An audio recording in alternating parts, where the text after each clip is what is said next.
ng kanilang mga anak ay natutuon pa rin. Di ba ganoon naman talaga magulang? Kahit na nagkasala na, nagkulang, naging matigas ang ulo, ay natutuon pa rin at sumusuporta pa rin.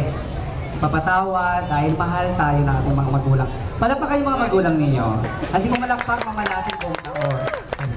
Yeah. Sino yung mayroong boyfriend? Yung may girlfriend. Lalaking may boyfriend.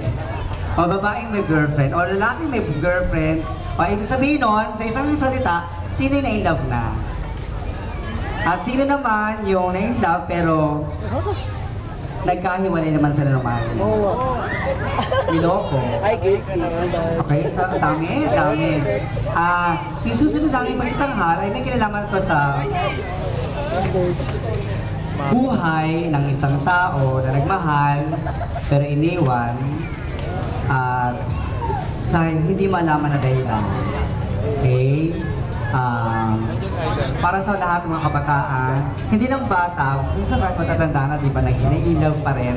Pero paano ba tayo nag-cope at nakaka-move on sa gitna ng napaka-marugdom at napaka-bigat na dinadala natin emotion?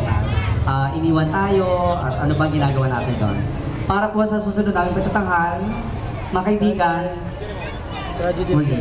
Para po sa lahat ng mga in love, ngunit di naman naging maswerte sa kanilang minamahal.